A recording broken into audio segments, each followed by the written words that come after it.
Shalom. Ini kritik untuk Muslim.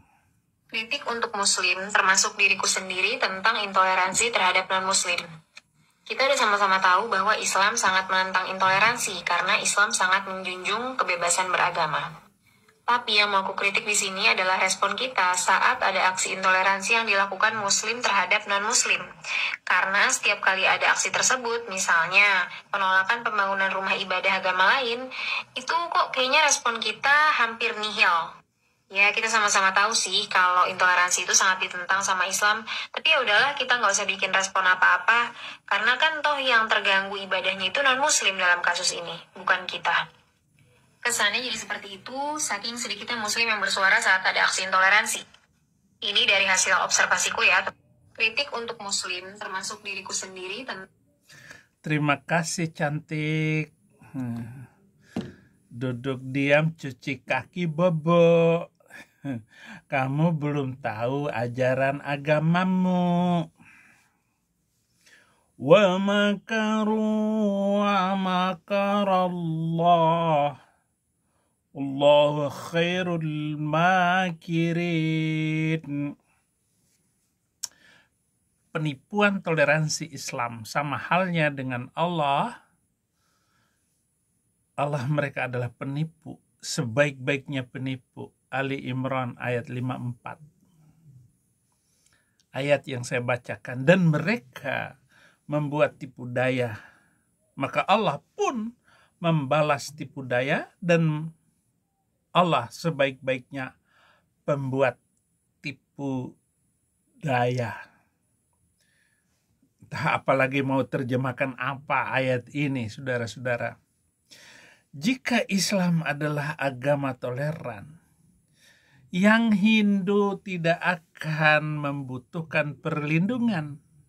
Adakah Anda melihat orang Kristen, Hindu, Buddha melindungi kelompok minoritas yang ada di tengah-tengah kampung mereka dari sesamanya penganut Kristen? Misalnya ini ada minoritas Muslim nih, mau kawin nih. Nggak perlu dilindungi sama orang Kristen. Tetapi kalau kami, ibadah kami dilindungi oleh polisi. Bahkan ada beberapa pemuda Ansor yang melakukan penjagaan terhadap gereja, bahkan jadi korban ngek. Karena dia yang menangkap ledakan itu. Dan dia sendiri yang ngek di gereja itu. Ini jelas penipuan toleransi, Neng. Gimana sih kamu, Neng? Ini muridnya Donditan. Ini telah terjadi di berbagai negara, di Pakistan, di India. Kerusuhan antara Hindu dengan orang Muslim di Kashmir. Berita yang beredar mengatakan bahwa sekelompok Muslim menjaga keamanan berlangsungnya prosesi perkawinan Hindu untuk melindungi mereka dari orang-orang Muslim yang hendak melakukan kerusuhan di wilayah mayoritas Muslim. Dikatakan bahwa Nabi Muhammad berkata, kelompok minoritas adalah amanat sakralku bagi umat Muslim. Sudah menjadi kewajiban religius kita untuk melindungi mereka. Jika Islam itu jahat, lalu mengapa orang-orang Muslim ini melindungi kelompok minoritas? Ngapain dilindungin?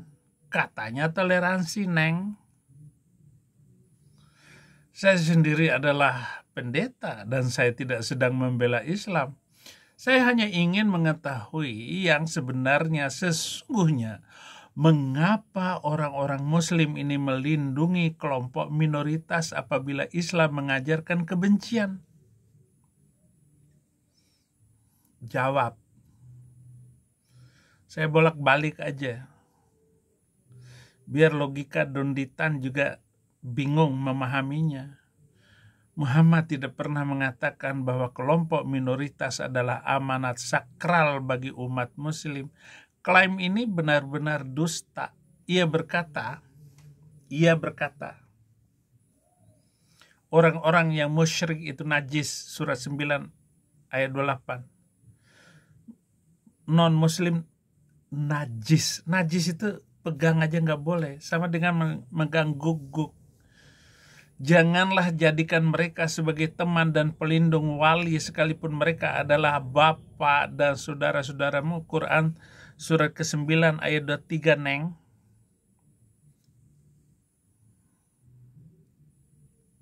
Gimana, Neng? Katanya toleransi dan damai itu agama kamu, Neng. Parangilah mereka, niscaya Allah akan menghancurkan mereka dengan tangan-tanganmu dan Allah akan menghinakan mereka. Surat ke-9 ayat 14. Perangilah orang-orang yang tidak beriman kepada Allah dan Rasul. Dan tidak pada hari kemudian mereka tidak mengharamkan apa yang diharamkan Allah dan Rasul-Nya. Dan tidak beragama dengan agama yang benar, Islam. Yang diberikan, yaitu mereka yang diberi Alkitab kepada mereka. Sampai mereka membayar jizyah, pajak nyawa, dengan patuh, sedang mereka dalam keadaan tunduk. Di situ sogirin, dan mereka itu minoritas. Surah ke-9 ayat 29. Nabimu tidak menganjurkan untuk melindungi orang yang beriman. Ia memerintahkan untuk memerangi mereka. Surah ke-25 ayat 52. Membantai mereka dimanapun kamu menemukan mereka. Yaitu surah kedua ayat 191. Dan aku akan memasukkan teror ke dalam hati mereka.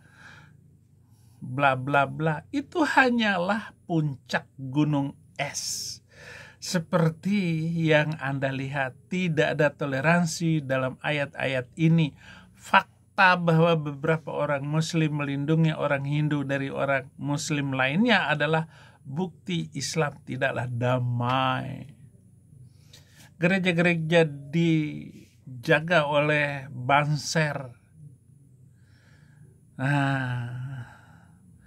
Bahwa orang-orang tersebut sebenarnya tidak melindungi, tidak menguntungkan, tetapi harus dijaga dari orang-orang yang miring sedeng otaknya itu. Neng, kalau kamu memang nggak perlu, tetapi pendapat kamu itu merusak sebenarnya, merusak mereka, hati mereka. Tetapi bagi kami Kristen, wah ini bagus, kamu masuk surga, layak jadi orang Kristen kamu itu. Jelas bahwa Islam ditafsirkan secara berbeda oleh setiap Muslim. Penafsiran siapakah yang benar? Tidak ada yang tahu. Saya mengutip beberapa ayat yang membenarkan kekerasan. Quran dan hadis dipenuhi pengajaran kebencian. Apakah ada pengajaran yang baik seperti yang telah Anda kutip? Tidak satupun pengajaran mengatakan bahwa kelompok minoritas adalah amanat sakralku, adalah dusta. Saya telah mendengarnya berulang kali, tetapi itu tidak ada dalam buku-buku kanon Islam. Jika pengajaran seperti itu memang ada, maka itu akan bertentangan dengan semua pengajaran Muhammad yang lain. Apa yang dikutip, apa yang dikumpulkan 300 yang saya katakan itu, jangan mimpi, Neng. Sekarang pertanyaannya adalah, mengapa orang Muslim merekayasa pengajaran semacam itu, sedangkan itu bertentangan dengan agama mereka, bertentangan dengan kitab suci mereka? Ada dua alasan. Alasan pertama adalah mereka tidak tahu apa-apa tentang Islam dan memproyeksikan kebajikan alamiah mereka terhadap agama mereka. Jadi kebajikan-kebaikan DNA turunan mereka orang toleran dan damai. Lalu mereka memahami Quran hanya sepotong. Islam itu damai. Kita menjadi jahat karena indoktrinasi palsu dan pengajaran-pengajaran yang buruk. Letakkanlah bayi-bayi dari latar belakang ras dan agama orang tuanya yang berbeda dalam satu ruangan. Maka Anda akan melihat mereka bermain bersama dan sama sekali tidak mempedulikan apa warna kulit atau agama mereka. Mereka akan bertengkar soal mainan, tetapi tidak pernah soal ras atau agama. Melalui indoktrinasi, anak-anak ini dapat menumbuhkan kebencian terhadap sesama berkenaan dengan agama atau warna kulit. Banyak orang Muslim tidak mengetahui bahwa Islam mewajibkan mereka membenci non-Muslim. Jika orang Muslim bertoleransi, itu karena mereka tidak tahu apa-apa tentang agama mereka. Coba kalau tahu, habis. Para mu'alaf yang meninggalkan agama Kristen, kelihatan, apalagi putri, wanita, gak mau makan di rumah kita lagi. Gak mau mereka. Gelas bercampur sudah gak mau. Minum gelas pakai gelas kita aja gak mau mereka. Tetapi ini tidak berarti bahwa mereka akan tetap bertoleransi. Yang diperlukan hanyalah seseorang dengan pengetahuan yang lebih baik tentang Islam yang menunjukkan kepada mereka ayat-ayat dalam Quran yang dipenuhi kebencian dan mentobatkan mereka menjadi binatang-binatang yang bikin orang ngek. Saya dapat melakukannya hanya dalam waktu beberapa jam. Berikanlah pada saya seorang pemuda Muslim yang mudah terkesan, dan saya akan memberikan kepada mereka seorang telolis di penghujung hari. Itu sangat mudah. Yang harus Anda lakukan hanyalah membacakan Quran kepada mereka dan menunjukkan beberapa hadis. Saya dapat membuat orang Muslim manapun mereka merasa bersalah dan takut akan neraka karena telah bersahabat dan bersikap toleran kepada non-Muslim. Aneh kan? Itu alasan pertama. Alasan yang lain adalah orang Muslim itu penipu. Jihad mempunyai dua sayap, teror dan tipu daya, ra'bun dan taqiyah. Beberapa orang Muslim adalah spesialis dalam teror, dan yang lainnya spesial tipu-tipu. Jadi ada orang Muslim yang berlagak sebagai pelindung Anda dan akan berkata kepada Anda bahwa Muhammad mengatakan kelompok minoritas adalah amanat sakralku. Muhammad tidak pernah berkata demikian. Ini adalah permainan tipu daya yang dimaksudkan untuk membodohi orang, dan itu berhasil. Jelaslah Anda berhasil ditipu dengan penipuan ini, dan Anda bertanya-tanya jika Islam itu jahat. Lalu bagaimana bisa ada orang Muslim yang melindungi para tetangga Hindu mereka, Kristen mereka dari sesama mereka orang Muslim? Orang jelas sekali kok persekusi rumah ibadah yang terjadi dari waktu ke waktu, dari bulan ke bulan, dari tahun ke tahun. Orang Muslim sering melakukan hal-hal yang baik, tetapi mereka tidak pernah melakukannya diam-diam demi kebajikan itu sendiri. Mereka senantiasa disertai dengan perhatian besar dari media. Niatnya adalah untuk mempromosikan Islam melalui propaganda. Sebagai contoh, sebuah keluarga Muslim pindah ke lingkungan di mana mereka adalah minoritas. Mereka mengundang para tetangga mereka untuk makan malam ataupun membagi makanan takjil selama bulan Ramadan kepada para tetangga mereka yang non-Muslim. Tujuannya adalah untuk mengislamkan mereka. Mereka selalu mengingatkan orang bahwa alasan mengapa mereka bersikap semanis merpati seperti itu adalah karena kewajiban oleh agama mereka. Tetapi itu adalah tipu daya. Mengapa mereka tidak pernah menunjukkan kasih seperti ini kepada kelompok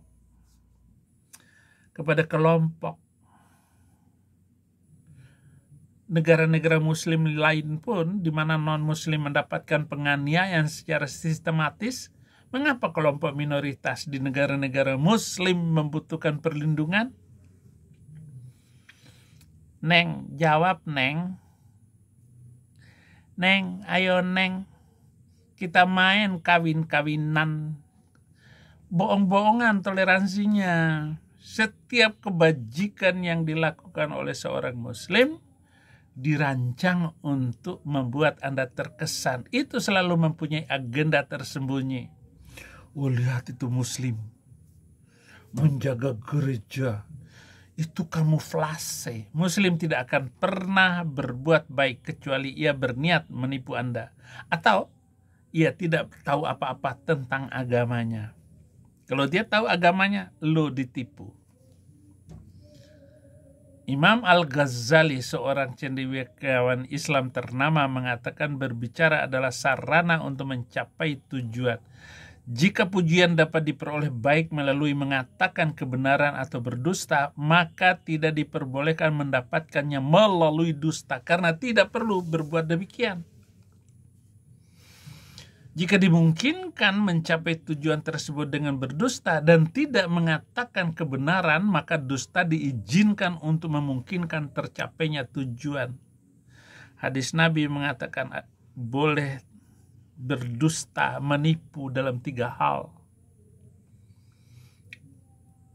Bagi seorang muslim tidak ada tujuan yang lebih mulia selain daripada mempromosikan Islam. Dan bila muslim tersenyum dan mengatakan betapa ia mengasihi negara Anda dan betapa dia ingin menjadi sahabat Anda, ingatlah hadis-hadis. Sesungguhnya kami tersenyum pada beberapa orang sementara hati mengutuki orang-orang yang sama itu. Fathul Bari 544. Dalam kitab Ibnu Katsir juga sama.